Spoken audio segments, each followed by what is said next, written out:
안녕하세요. 마음챙김입니다. 오늘도 찾아주신 모든 분들께 진심으로 감사드립니다. 구독과 좋아요 버튼을 눌러주시면 더 많은 분들께 도움이 되는 정보를 전해드릴 수 있어요. 선생님, 이런 말씀 드려도 될지 모르겠네요. 지난주 제 상담실을 찾아오신 63세 장영석 선생님이 문을 닫으시며 조심스럽게 말씀하셨어요. 아내와 잠자리를 가진 후에 가슴이 너무 두근거려요. 이러다 심장에 무리가 가는 건 아닐까 걱정이 되네요. 그런데 더 놀라운 말씀이 이어졌습니다. 사실 우리 아내는 60살인데 저보다 더 적극적이에요. 쑥스럽지만 신혼 때보다 지금이 더 행복하다니까요. 이게 보통 있는 일인가요? 여러분, 60대의 부부 생활에 대해 이야기하면 대부분 어색해 하시죠? 하지만 최근 연구에 따르면 건강한 부부관계를 유지하는 60대 부부들 중 상당수가 자신들의 경험이 특별한 경우라고 생각한다고 합니다. 많은 분들이 행복한 부부 생활을 누리고 있지만 대부분 자신만 그렇다고 생각하고 있는 거예요. 오늘은 60대 부부관계에 숨겨진 5가지 비밀을 알려드리려고 합니다. 특히 젊은 시절보다 더 만족스러운 관계를 경험하고 있다는 60대 부부들의 놀라운 이야기를 나눠보겠습니다. 저는 25년간 중장년층의 친밀한 관계에 대해 상담해온 전문가입니다. 68살 김창호 선생님이 조심스럽게 상담실 문을 열고 들어오시던 날이 기억납니다. 선생님, 이거 우리 60대도 아직 부부 생활을 해도 되는 건가요? 텔레비전에서는 오래 살려면 그런 거 하지 말라던데. 근데 아내와 멀어지는 것 같아 마음이 아파요. 결론부터 말씀드리자면, 네, 물론 괜찮습니다. 60대의 건강한 부부 생활은 몸과 마음, 건강에 매우 긍정적인 영향을 미친다고 합니다. 최근 한 대학병원 연구에 따르면 60대 부부 중 정기적으로 친밀한 관계를 유지하는 분들이 그렇지 않은 분들보다 우울감을 덜 느끼는 경향이 있다고 해요. 가장 놀라운 점은 많은 60대 부부들이 젊은 시절보다 지금의 관계가 더 만족스럽다고 말씀하신다는 거예요. 67세 윤미경 선생님은 젊었을 때는 바빠서 서로에게 집중할 시간이 없었어요. 아이들 키우랴, 생계 유지하랴. 그땐 그저 의무처럼 느껴졌죠. 근데 지금은 서로를 더 깊이 이해하고 천천히 느낄 수 있어요. 그래서 오히려 더 행복해요. 라고 말씀하셨습니다. 흔히 60대가 되면 부부간의 욕구나 기능이 크게 감소한다고 생각하지만 실제로는 변화할 뿐 사라지지 않아요. 60대 이상 부부 중 상당수가 젊었을 때보다 현재의 친밀한 관계에 더 만족한다고 응답했다는 조사 결과도 있습니다. 65세 정대철 선생님은 젊었을 때는 몸만 보였어요. 지금은 아내의 마음이 보여요. 함께 나눈 30년의 세월, 아픔, 기쁨이 모두 느껴져요. 그래서 손만 잡아도 설렘이 느껴지는 거죠라고 하셨습니다. 이제 60대 부부관계를 더 행복하게 만드는 5가지 비밀을 하나씩 살펴볼게요. 이 비밀들은 단순한 조언이 아니라 실제로 많은 분들이 시도해보고 효과를 본 방법들이에요. 첫 번째 비밀은 솔직한 대화입니다. 의사에게도 배우자에게도 자신의 고민을 솔직하게 말씀드리는 것이 중요해요. 66세 한정숙 선생님은 처음엔 의사에게 그런 얘기하기가 창피했어요. 근데 용기 내서 말했더니 약 복용 시간을 저녁에서 아침으로 바꿔주셨는데 그것만으로도 많이 나아졌어요 라고 말씀하셨습니다. 두 번째 비밀은 식습관 개선입니다. 우리 몸의 혈관 건강이 친밀한 관계와 밀접하게 연결되어 있거든요. 오메가-3 지방산이 풍부한 고등어, 꽁치 같은 등 푸른 생선과 견과류가 혈관 건강에 좋습니다. 반면 과도한 술, 과자, 빵, 달달한 음료는 피하는 게 좋아요. 68세 이주원 선생님은 매일 소주 한 병을 드셨는데 한 달만 끊어보라고 권해드렸더니 술 끊고 한 달 됐는데 아침에 일어나면 그게 예전처럼 단단해졌어요. 아내가 웃음이 더 늘었다고 하네요. 라고 말씀하셨습니다. 세 번째 비밀은 함께하는 운동입니다. 부부가 함께 걷는 것만큼 좋은 운동이 없어요. 65세 송기철 선생님은 전립선 수술 후 문제가 생겼다가 아내와 매일 30분씩 걷기 시작하신 지 석 달 만에 산책하면서 아내와 손도 잡고 옛날 이야기도 나누고 그러다 보니 자연스럽게 스킨십도 늘고 어느 날 보니 부부관계도 가능해졌어요. 그런데 이게 더 행복하더라고요. 라고 하셨습니다. 네 번째 비밀은 기대치 조정입니다. 젊은 시절과 비교하지 마세요. 60살 최영호 선생님은 젊었을 때처럼 안 되니까 창피해서 시도도 안 하게 됐어요. 라고 말씀하셨어요. 6달 후 선생님이 환하게 웃으며 오셨어요. 선생님, 결과보다 과정을 즐기게 됐어요. 아내와 더 많이 대화하고 서로 안아주고 스킨십도 늘었어요. 그랬더니 자연스럽게 관계도 좋아지더라고요. 다섯 번째 비밀은 다양한 스킨십입니다. 꼭 성관계만이 친밀함의 표현은 아니에요. 손잡기, 안아주기, 등 마사지해주기 같은 다양한 스킨십이 더 깊은 만족감을 줄 수 있습니다. 63살 정민호 선생님은 젊었을 때는 오직 한 가지 방법만 알았어요. 지금은 아내와 다양한 방식으로 친밀함을 나눠요. 침대에 누워 서로 안고 있는 것만으로도 충분히 행복해요. 라고 말씀하셨습니다. 자, 지금까지 60대 부부관계를 더 행복하게 만드는 5가지 비밀에 대해 간략히 소개해 드렸는데요. 이제부터는 각각의 비밀에 대해 좀 더 자세히 알아보고 실제로 어떻게 적용할 수 있는지 구체적인 방법들을 살펴보도록 하겠습니다. 특히 많은 분들이 궁금해하시는 건강 문제와 약물 복용에 관한 조언도 함께 나눠 드릴게요. 먼저 첫 번째 비밀인 솔직한 대화에 대해 좀 더 깊이 들여다보겠습니다. 많은 60대 부부들이 수십 년을 함께 살았음에도 친밀한 관계에 대해서는 제대로 대화해 본 적이 없다고 합니다. 어떻게 시작해야 할지 몰라 망설이는 분들이 많으신데요. 많은 60대 부부들이 수십 년을 함께 살았음에도 친밀한 관계에 대해서는 제대로 대화해 본 적이 없다고 합니다. 어떻게 시작해야 할지 몰라 망설이는 분들이 많으신데요. 가장 좋은 방법은 자연스러운 순간을 포착하는 거예요. 요즘 우리 관계에 대해 어떻게 생각해? 라고 편안한 분위기에서 물어보는 것만으로도 충분합니다. 62세 정승호 선생님은 이렇게 말씀하셨어요. 처음엔 정말 어색했어요. 38년을 함께 살았는데 그런 이야기를 어떻게 꺼내나 싶었죠. 그런데 어느 날 저녁 텔레비전 보다가 여보, 나 요즘 당신이 더 예뻐 보여라고 말했어요. 그랬더니 아내가 웃으면서 비슷한 마음이었다고 하더라고요. 그날부터 조금씩 솔직한 대화를 나누기 시작했습니다. 솔직한 대화는 의사와의 관계에서도 중요합니다. 66세 김영수 선생님은 고혈압 약 먹기 시작하면서 부부 생활이 어려워졌는데 의사한테 말하기가 너무 창피해서 3년을 참았어요. 용기 내서 의사에게 말했더니 약을 바꿔주셨는데 한 달 만에 상황이 좋아졌어요. 라고 하셨습니다. 두 번째 비밀인 식습관 개선은 생각보다 큰 변화를 가져올 수 있어요. 혈관 건강이 좋아지면 전신 혈액순환이 개선되고 이는 성기능 향상으로 이어집니다. 특히 고등어, 꽁치, 연어 같은 등 푸른 생선에 들어있는 오메가-3 지방산은 혈관 건강에 탁월하다고 해요. 63세 박미영 선생님은 남편과 함께 식단을 바꿨어요. 아침엔 통곡물과 견과류, 점심엔 생선이나 두부, 저녁엔 채소 위주로 가볍게 먹었죠. 한 달 정도 지나니까 남편이 훨씬 활기차졌어요. 우리 부부 관계도 덩달아 좋아졌고요. 라고 말씀하셨습니다. 피해야 할 음식도 있어요. 과도한 술, 담배는 물론이고 정제된 설탕과 밀가루도 혈관 건강에 좋지 않습니다. 혈관 건강을 위한 식습관은 하루아침에 바꾸려 하지 마시고 조금씩 개선해 나가는 것이 중요해요.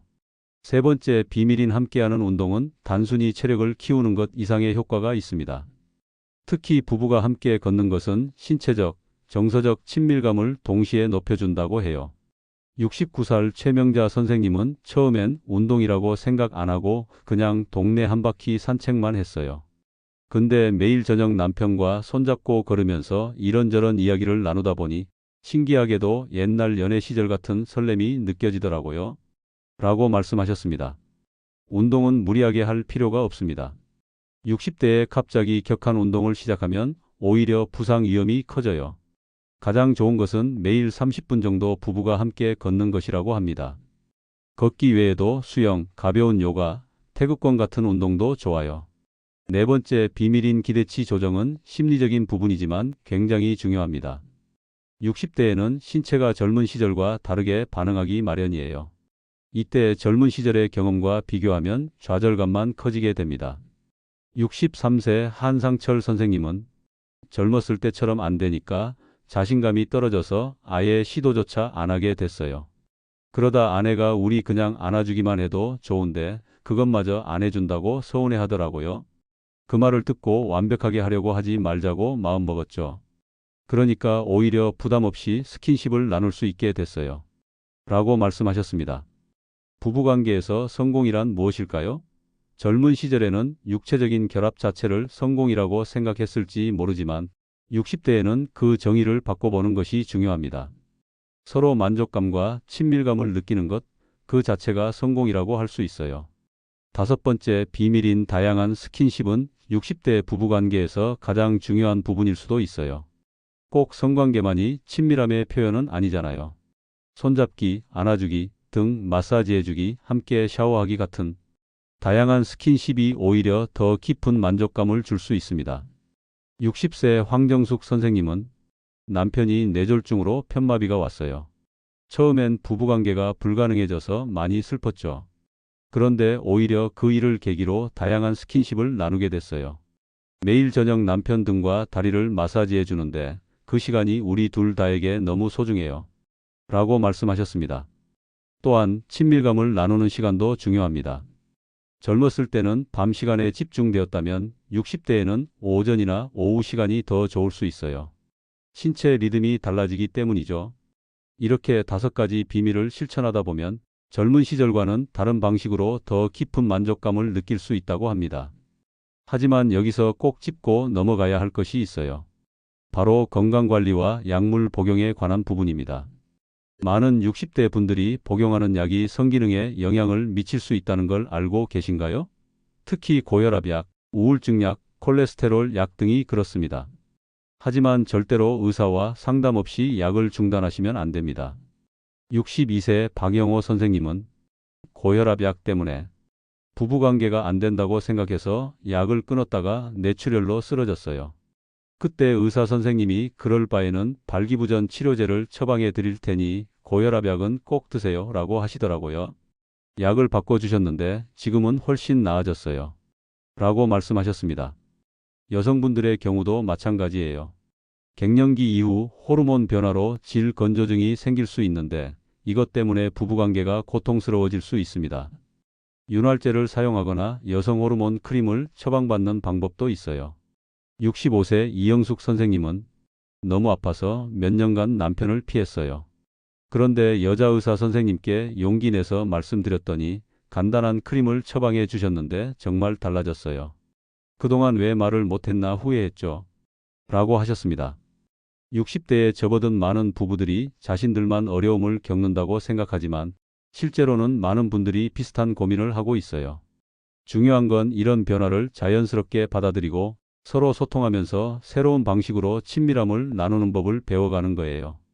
67살 송미란 선생님은 젊었을 땐 그저 육체적인 만족에 집중했다면 지금은 정서적 교감이 더 중요해졌어요. 남편의 눈빛이나 손길에서 더 깊은 의미를 느끼게 됐어요.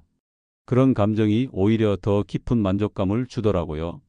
라고 말씀하셨습니다. 지금까지 60대 부부관계를 더 행복하게 만드는 5가지 비밀에 대해 살펴봤습니다.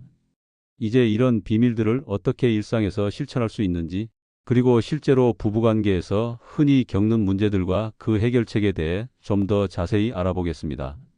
지금까지 60대 부부관계를 더 행복하게 만드는 5가지 비밀에 대해 알아봤습니다. 이제 이런 비밀들을 실제 일상에서 어떻게 적용할 수 있는지, 그리고 60대 부부들이 자주 묻는 질문들에 대한 답변을 좀 더 자세히 알아보겠습니다. 60대 부부들이 가장 많이 묻는 질문 중 하나는 어떻게 하면 배우자와 자연스럽게 대화를 시작할 수 있을까요? 입니다. 수십 년을 함께 살아온 부부라도 친밀한 관계에 대해 대화하는 것은 쉽지 않죠. 66세 박정호 선생님은 이렇게 해결했습니다. 처음에는 대화할 용기가 안 났어요. 그래서 아내가 좋아하는 드라마를 함께 보다가 극중 부부 이야기가 나올 때 저 부부는 참 행복해 보이네. 우리는 어때? 라고 물어봤어요. 그게 시작이었죠. 자연스럽게 우리 관계에 대한 대화로 이어졌어요. 친밀한 대화를 나눌 때는 비난이나 불평보다는 자신의 감정과 바람을 솔직하게 표현하는 것이 중요합니다. 당신은 왜 그렇게 냉정해? 보다는 나는 좀 더 자주 안아주면 좋겠어라고 말하는 것이 훨씬 효과적이에요. 63세 김미영 선생님은 처음엔 남편이 관심이 없다고 생각했어요. 너무 서운했죠. 근데 용기 내서 물어봤더니 자기는 나를 실망시킬까봐 겁이 났다는 거예요. 발기가 예전 같지 않아서요. 그 대화 이후로 우리는 서로를 더 이해하게 됐고 새로운 방식으로 친밀함을 나누게 됐어요. 오히려 지금이 더 만족스러워요. 또 다른 중요한 질문은 건강 문제가 있어도 부부관계를 가질 수 있나요? 입니다. 60대가 되면 고혈압, 당뇨, 관절염 같은 건강 문제를 가진 분들이 많아요. 하지만 이런 문제가 있다고 해서 친밀한 관계를 포기할 필요는 없습니다. 68살 이종석 선생님은 허리 디스크로 수술을 받은 후 부부관계가 어려워졌어요. 그런데 의사 선생님께 상담했더니 통증을 줄이는 자세를 알려주셨어요. 또 아내와 함께 수중 운동을 시작했는데 그게 허리 근육을 강화시켜 통증이 많이 줄었죠. 지금은 더 편안하게 관계를 가질 수 있게 됐어요. 건강 문제가 있다면 반드시 전문의와 상담하세요. 많은 경우 약물 조정이나 생활 습관 개선, 적절한 운동으로 개선될 수 있습니다. 그리고 꼭 기억하세요. 친밀함을 나누는 방식은 다양할 수 있어요. 꼭 젊은 시절과 같은 방식이 아니더라도 서로에게 만족스러운 새로운 방법을 찾을 수 있습니다. 61살 정미경 선생님은 남편이 전립선 수술을 받은 후 발기가 어려워졌어요. 처음에는 둘 다 좌절했죠. 그런데 성상담 전문가를 찾아갔더니 다양한 친밀함의 방식을 알려주셨어요. 지금은 오히려 서로의 몸에 대해 더 잘 알게 되었고 더 깊은 만족감을 느끼게 됐어요. 세 번째로 많이 받는 질문은 나이가 들수록 성욕이 줄어드는 것이 정상인가요? 입니다. 60대가 되면 호르몬 변화로 인해 성욕의 강도나 빈도가 달라질 수 있지만 완전히 사라지는 것은 아닙니다. 중요한 것은 이런 변화를 자연스럽게 받아들이고 그에 맞게 적응하는 것이에요. 67세 박상철 선생님은 젊었을 때는 주일에 두세 번 관계를 가졌다면 지금은 한두 주에 한 번 정도예요. 하지만 횟수는 줄었어도 만족도는 오히려 높아졌어요. 서로를 더 깊이 이해하게 됐고 더 여유롭게 즐길 수 있게 됐거든요. 또한 성욕은 개인마다, 상황마다 다를 수 있어요. 한 파트너가 다른 파트너보다 더 적극적일 수도 있고 그 반대일 수도 있습니다. 중요한 것은 서로의 차이를 인정하고 존중하는 마음으로 대화하는 것이에요. 64세 한명숙 선생님은 남편보다 제가 더 적극적이에요. 처음엔 이게 이상한 건가 싶었는데 상담사 선생님께 들으니 전혀 이상한 게 아니라고 하시더라고요. 오히려 60대 여성 중에 성욕이 높아지는 경우도 많다고요. 이걸 알고 나니 마음이 편해졌어요. 네 번째 질문은 만약 한쪽만 원한다면 어떻게 해야 할까요? 입니다. 이런 경우 서로의 감정을 존중하는 것이 중요합니다. 억지로 하는 것도 완전히 거부하는 것도 좋은 해결책이 아니에요. 대신 서로 만족할 수 있는 중간점을 찾는 것이 중요합니다. 65세 김철수 선생님은 아내가 저보다 더 자주 원했어요. 처음엔 부담스러웠지만 솔직하게 대화를 나눈 후 타협점을 찾았죠. 꼭 성관계가 아니더라도 안마를 해준다거나 함께 목욕을 한다거나 하는 다른 형태의 친밀함을 나누기로 했어요. 그러다 보니 자연스럽게 저도 더 자주 관계를 갖게 되더라고요. 마지막 질문은 다른 부부들은 어떤가요? 우리만 이런 고민을 하나요? 입니다. 절대 그렇지 않습니다. 많은 60대 부부들이 비슷한 고민을 하고 있어요. 다만 이런 주제가 사회적으로 터부시되다 보니 쉽게 이야기하지 않을 뿐이죠. 60살 정영호 선생님은 친구들과 술 한잔하다가 용기 내서 이런 고민을 털어놨어요. 그랬더니 다들 비슷한 경험이 있더라고요. 그 후로 우리는 정기적으로 만나서 이런 이야기를 나누게 됐어요. 서로의 경험과 해결책을 공유하면서 많은 도움을 받았죠. 우리 사회에서는 60대의 성생활에 대해 잘 이야기하지 않지만 건강하고 행복한 부부관계는 나이와 상관없이 삶의 질을 높이는 중요한 요소입니다. 젊은 시절과는 다른 방식으로 오히려 더 깊고 의미 있는 친밀함을 나눌 수 있는 시기가 바로 60대일 수 있어요. 69세 박철수 선생님의 말씀으로 오늘 이야기를 마무리하고 싶습니다. 젊었을 때는 그저 육체적인 쾌락에 집중했어요. 근데 나이 들면서 깨달았죠. 진짜 중요한 건 깊은 교감이라는 걸요. 지금은 아내와 그냥 손잡고 있어도 전율이 느껴져요. 평생 함께한 사람의 온기, 숨결, 눈빛, 이런 것들이 젊었을 땐 몰랐던 행복을 줍니다. 나이가 들어서 좋은 점도 있네요. 60대의 부부관계에서 가장 중요한 것은 개방된 마음과 솔직한 대화입니다. 자신의 변화를 인정하고 배우자와 솔직하게 소통하세요. 그리고 젊은 시절의 기준으로 현재를 판단하지 마세요. 새로운 방식으로 친밀감을 나누는 법을 배워가는 과정 자체가 아름다운 여정이 될 수 있습니다. 또한 건강 관리도 잊지 마세요. 건강한 식습관, 적절한 운동, 정기적인 검진은 활기찬 60대 부부 생활의 기본입니다. 특히 건강 문제가 있거나 약을 복용 중이라면 반드시 의사와 상담하세요. 마지막으로 부부관계는 육체적인 결합만을 의미하는 것이 아닙니다. 손잡기, 안아주기, 마사지해주기, 함께 샤워하기 같은 다양한 형태의 스킨십도 깊은 친밀감을 나눌 수 있는 소중한 방법들이에요. 여러분의 60대가 더 깊은 사랑과 친밀함으로 가득하기를 진심으로 바랍니다. 지금까지 말씀드린 5가지 비밀을 실천하시면 젊은 시절과는 또 다른 깊은 만족감을 경험하실 수 있을 거예요. 오늘 오디오북이 여러분께 도움이 되셨다면 마음챙김 채널의 다른 영상들도 많이 시청해 주세요. 구독과 좋아요 버튼을 눌러주시면 더 많은 분들께 이런 유익한 정보를 전할 수 있답니다. 또한 알림 설정도 해주시면 새로운 콘텐츠가 업로드될 때 바로 확인하실 수 있어요. 혹시 이 주제에 대해 더 궁금한 점이 있으시다면 댓글로 남겨주세요. 여러분의 사연과 질문을 바탕으로 다음 콘텐츠를 준비하겠습니다. 마지막으로 이 영상이 도움이 될 만한 분들께 공유해 주세요. 많은 분들이 이런 고민을 혼자서 안고 계시는데 이 내용을 통해 자신만의 문제가 아니라는 것을 알고 위안을 얻으실 수 있을 거예요. 마음챙김 채널은 앞으로도 수많은 60대 분들의 건강하고 행복한 노년을 위한 정보를 계속해서 전해드리겠습니다. 함께해 주셔서 진심으로 감사합니다.